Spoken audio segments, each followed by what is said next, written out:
ابني عنده 17 سنة وهيبقى أب. والكارثة الكبيرة لما دورت وعرفت مين اللي حامل منه، مين اللي ضحكت عليه وخلته يعمل معاها كده. من فضلكم اسمعوا مشكلتي للنهاية، وياريت تقولولي أعمل إيه، علشان أنا حرفيا دماغي واقفة ومش قادرة أفكر، مش عارفة أتصرف، مش عارفة أعمل إيه. وقبل ما نبدأ مشكلة النهاردة، ياريت فضلا من حضراتكم ننزل كلنا نصلي على الرسول في التعليقات. ويلا خلونا نكمل مشكلتنا علشان ما اطولش على حضراتكم. انا يا جماعة بأمانة في مصيبة كبيرة جدا، خلي بالكم من ولادكم. احنا كلنا بنخلي بالنا من البنات كمان. الولاد او الشباب لازم نخلي بالنا منها كويس جدا زي البنات كمان ويمكن اكتر. بأمانة أنا مش عارفة أتصرف إزاي وأعمل إيه. أنا سيدة متزوجة، عندي 40 سنة، اتجوزت صغيرة جدا. اتجوزت من حد كان جارنا، يعني جوزي ده كان جارنا. بعد ما خلصت على طول دبلوم اتجوزت وأنا عندي 18 سنة. زوجي كانت ظروفه مش أحسن حاجة، يعني على قد حاله. جهز الشقة، اتجوزنا، قعدنا 4 سنين مخطوبين، وبعد كده على بال ما خلص وجهز نفسه انا كمان اهلي جهزوني، اتجوزت بعد 4 سنين. اتجوزت صغيرة، خلفت ابني ده على طول. اول ما اتجوزت طلعت حامل على طول، وربنا رزقني بابني ده. انا عندي 3 عيال، ولدين وبنت، يعني عندي 3 عيال ولدين وبنت. ابني ده الكبير عنده 17 سنة. في ظل الظروف والاقتصاد والحياة الصعبة اللي احنا فيها، جوزي طلب مني ان هو يسافر. كان عيال عمه كلهم مسافرين في دول عربية بره البلد اللي احنا عايشين فيها. فطلب منهم ان هم يشوفوا له فيزا او عقد عمل بره البلد اللي احنا عايشين فيها، وبالفعل وفروا له ده. وطلب مني ان هو يسافر، قال لي عشان نوفر حياة كريمة، اقدر اصرف على الولاد ونعلمهم كويس ونعيشهم كويس. وانا قلت له خلاص اوكي، وقبلت علشان لازم اضحي انا وهو عشان نربي ولادنا كويس. فعلا توكل على الله وسافر. كان بينزل لنا كل 3 4 سنين اجازة مرة. يا الصراحة ما كانش بيأثر معانا، كل شهر بيبعت لنا مصاريفنا وبالزيادة. مدارس أحسن مدارس، تعليم أحسن تعليم، أكل وشرب أحسن حاجة، أحسن لبس أحسن حاجة، مش منقصنا أي حاجة بأمانة. بيشقى هناك ويتغرب ويتعب وبعيد عننا، مفتقد طبعا الجو الأسري، مفتقدني ومفتقد حياته الخاصة بيني وبينه، مفتقد كمان ولاده علشان يوفر حياة كريمة. انا كنت ام واب بامانه، انا كنت مكرسه كل حياتي ليهم. يعني صغيرين اوديهم الحضانه وارجعهم من الحضانه، كبروا اوديهم من المدرسه، لو في نادي نروح النادي. كل حياتي مسخراها ليهم، حتى مش بخلي، مش بلاقي حتى ساعه واحده لنفسي طول اليوم. بهتم بيهم جدا، ربيتهم تربيه كويسه جدا بشهاده كل الناس. ولادك مؤدبين ما شاء الله عليهم. ابني كبر الحمد لله وبلغ، ودلوقتي عنده 17 سنة. بلغ بقاله ايه فترة قريبة، يعني مش من كتير. الحمد لله، ربنا يخليهم لي ويرجع والدهم بالسلامة ونشوفهم احسن الناس. انا وابوهم ضحينا كتير جدا علشان يوصلوا ويكبروا ونشوفهم احسن الناس. لحد ما في يوم من الايام ابني خلاص كبر، بقى ياخد الدروس لوحده في ثانوية عامة، بينزل ويرجع لوحده. اخواته الصغيرين ممكن انا اوديهم الدرس، ارجعهم من الدرس، ابص عليهم في المدرسة من يوم للتاني. لكن هو خلاص اعتمد على نفسه، قال لي يا ماما انا اقدر اروح المدرسة لوحدي واروح دروسي لوحدي، ايه طمني عليا. معاه جبت له موبايل ومعاه موبايل وبقدر اطمن عليه من وقت للتاني. كان محترم مؤدب بيسمع كلامي جدا لحد فترة البلوغ. بعد ما بلغ لقيته اتغير، عنيد جدا، ما بيسمعش كلامي على غير العادة. دايما بيتكلم في التليفون، لاحظت ان هو بيكلم بنت كمان في التليفون. لما مثلا قاعد على التليفون وبيعمل شات، يعني مش مهتم بمذاكرته، اثر في المذاكرة جدا وهو في ثانوية عامة. انا عايزاه يجيب مجموع ويدخل حاجة كويسة. وبعدين ابوه متغرب وانا ام واب، وهما مسؤولين مني قدام ربنا. فانا كنت بعمل ما في وسعي علشان يذاكر ويتعلم ويبقى كويس ويجيب درجات كويسة، يدخل كلية كويسة.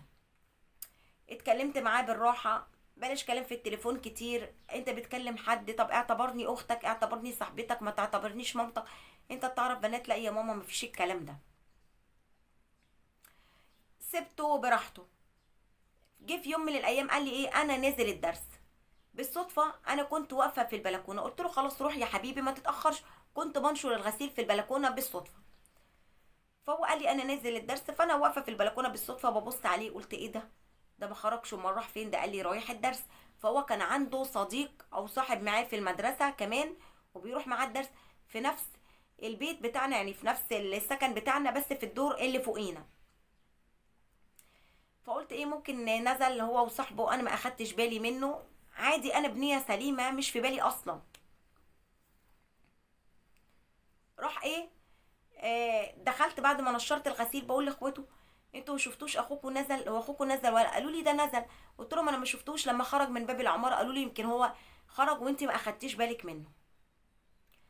فلما جه قلت ايه، اتكلم معاه واقول له انت خرجت امتى؟ انا ما شفتكش. قال لي ازاي يعني ما شفتنيش؟ يعني انا هكون رحت فين؟ انا رحت الدرس، انت ما خدتيش بالك، دي مش مشكلتي. بيتكلم معايا بطريقه وحشه جدا.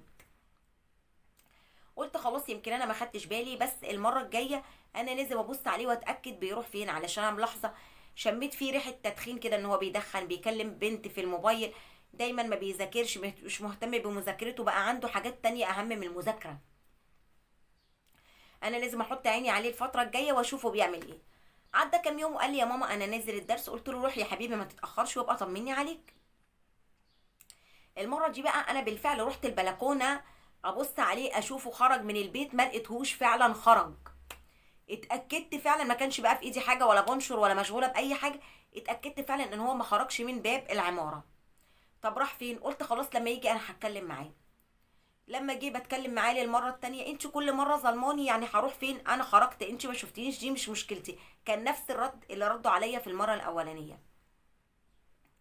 قلت لا، ده انا المره الجايه بقى لازم اراقبه كويس جدا، اتصرف اي تصرف اعرف هو فعلا خرج من باب العماره ولا لا، علشان هو كده بيكذب عليا. انا عايزه اعرف هو بيروح فين، انا قلقانه عليه جدا.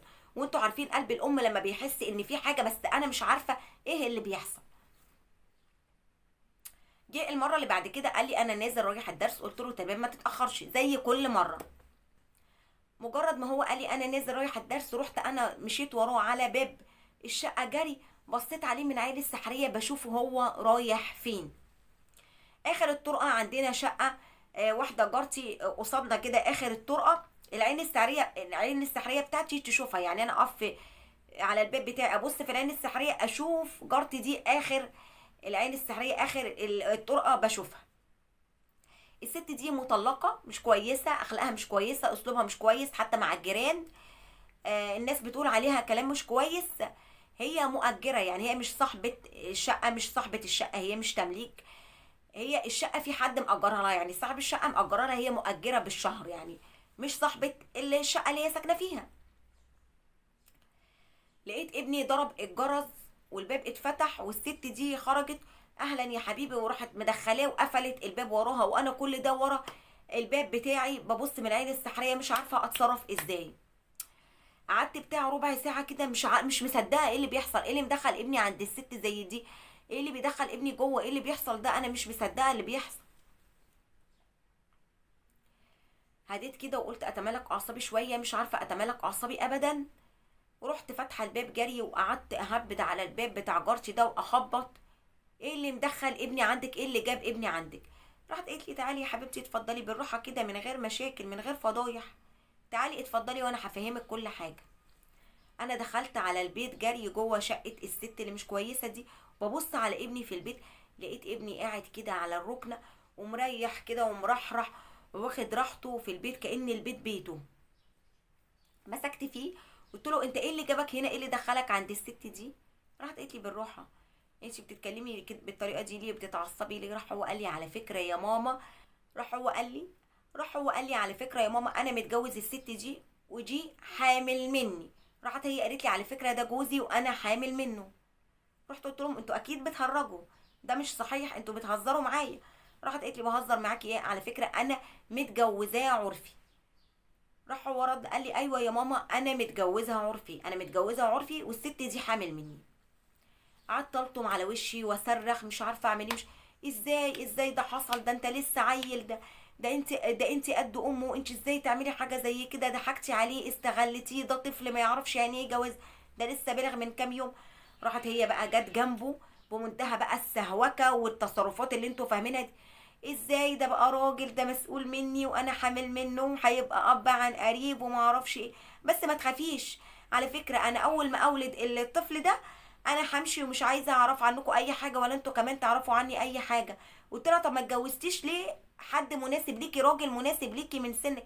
راحت قالت لي لا انا اتجوز راجل يفضل يقرفني ويقول لي رايحه فين وجايه منين. قلت لي لا انا اتجوز راجل يقرفني رايحه فين وجايه منين، وبعدين انا جربت الجواز قبل كده من راجل من سني انا ما ارتحتش، لكن ده صغير انا اللي بقدر اتحكم ولا بيقول لي رايحه فين ولا جايه منين ولا بيسال.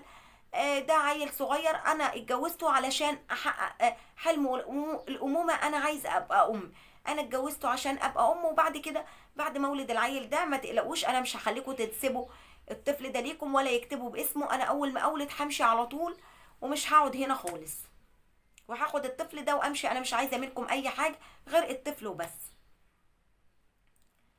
انا اخدت ابني شديته دخلته شقتنا، قعدت اضربه واصرخ انت ازاي تعمل حاجه زي كده؟ انت عارف يعني ايه جواز؟ ده انت لسه ازاي تعمل كده؟ انت ازاي تتصرف تصرف زي ده انت لسه عيل صغير، ده انت لسه بتاخد مصروفك مني انا وابوك، ابوك متغرب علشاننا، ده جزات ابوك بعد التعب، بعد السنين دي كلها، بعد ما حياتي راحت عليكم، بعد ما حياة ابوكم ضاعت في الغربه، تتجوز من ورانا؟ انت عارف يعني ايه جواز؟ انت عارف يعني ايه اللي انت عملته؟ ده مش حلال، ده غلط جدا، دي واحده استغلتك استغلت ان انت عيل صغير. يا ماما انا مش صغير، انا هشتغل واصرف عليها وما عنديش مشكله ان انا اكتب الطفل ده باسمي، ده ابني، وهي ما عملتش معايا حاجه عيب، احنا متجوزين في الحلال وكلام من ده. الولد بيتخن صوته عليا، صوته عليا، طريقته وحشه جدا. قولوا لي اعمل ايه؟ اتصرف ازاي؟ ابوه لو عرف حاجه زي كده هيطلقني، اتصرف ازاي؟ البيت هيتخرب وهتطلق، وابني واحده مش كويسه حامل منه وهتجيب له طفل، اعمل ايه؟ اتصرف ازاي؟ مش عارفه اعمل ايه. اقول لحد من قرايب ابوه عمه او عماته ابلغهم يجوا، هيتصرفوا ازاي؟ اقول لحد من اهلي طب انا معايا بنت، البنت دي هتتفضح، هيبقى في فضايح في العماره، مش عارفه اتصرف ازاي. اقول لابوه، ابوه هيجي ازاي؟ هيبقى رد فعله عامل ايه؟ مش عارفه. يا ريت من فضلكم تقولوا لي حل وتقولوا لي اعمل ايه، علشان انا فعلا مش عارفه اتصرف ازاي. بصي يا حبيبتي، اولا مفيش حاجه اسمها ان جوزك يطلقك، الطلاق ده مش حل. انتي ربيتي زيك زي اي ام، كل الامهات بتربي بنفس الطريقه اللي انتي ربيتي بيها.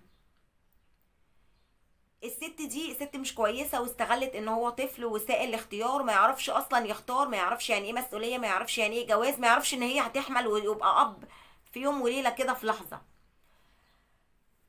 انتي لازم تبلغي ابوه، ما ينفعش تقولي مثلا ولا لعمه ولا لعمته ولا لخالاته ولا لخلانه، لازم ابوه ينزل فورا يقدر يتصرف.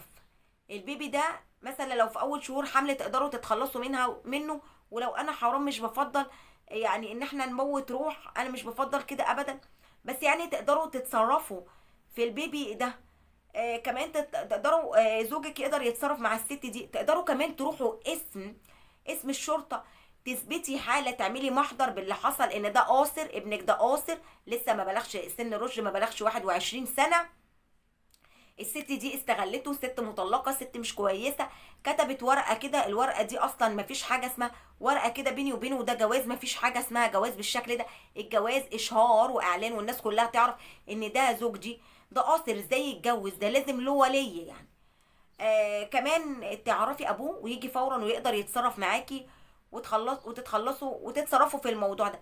الست دي كمان بتكذب، هي بعد كده هي دلوقتي بتهديكي علشان تكمل شهور حملها وتولد الطفل ده، بعد كده هتروح تثبت نسب الطفل ده بالورقه اللي معاها، بتحليل الدي ان ايه هيثبت ان الطفل ده ابنك، وهتثبت نسبه، وهتطلب منه ان هو يكتبه كمان باسمها، وبعد كده هتطلب منه ان هو يتحمل المسؤوليه ويصرف عليها وعلى ابنها ويتجوزها جواز شرعي ورسمي.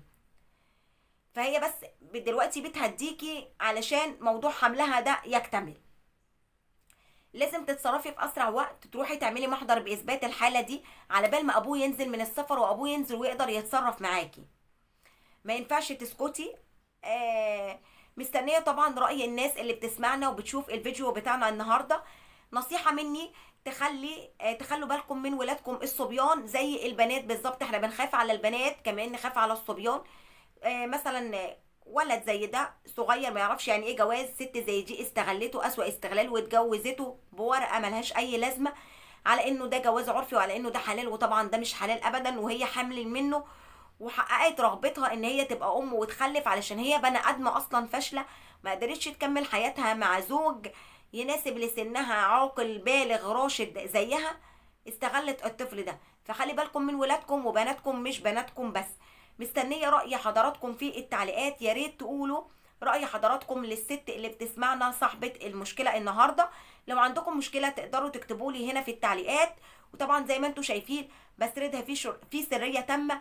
تقدروا تتابعوني على الانستا والتيك توك وكواي والفيسبوك بنفس اسم القناه هنا، مشاكل وحكايات في حياتنا، هاشتاج هبه حنفي. بحبكم جدا في الله، اتمنى تكونوا استفدتوا من المشكله بتاعت النهارده. عايزاكم من فضلكم تاخدوا شير كتير للفيديوهات هنا على القناه، علشان اكبر قدر يقدر يستفيد من المشاكل، وده هدفي من القناه هنا، ان كلنا بنستفيد من مشاكل بعض. لو لسه ما اشتركتوش انزلوا اعملوا اشتراك في القناه وفعلوا الجرس على كلمه الكل او قل، علشان يوصلكم كل الفيديوهات وتقدروا تستفيدوا منها. كمان تعملوا لايك، بتتفرجوا على الفيديو وتعملوا لايك، تاخدوا الفيديوهات اللي هنا مشاركه على اوسع نطاق، علشان اكبر قدر يقدر يعرف القناه ويستفيد منها. اشوفكم فيديوهات تانية باذن الله، والسلام عليكم ورحمه الله وبركاته. باي باي.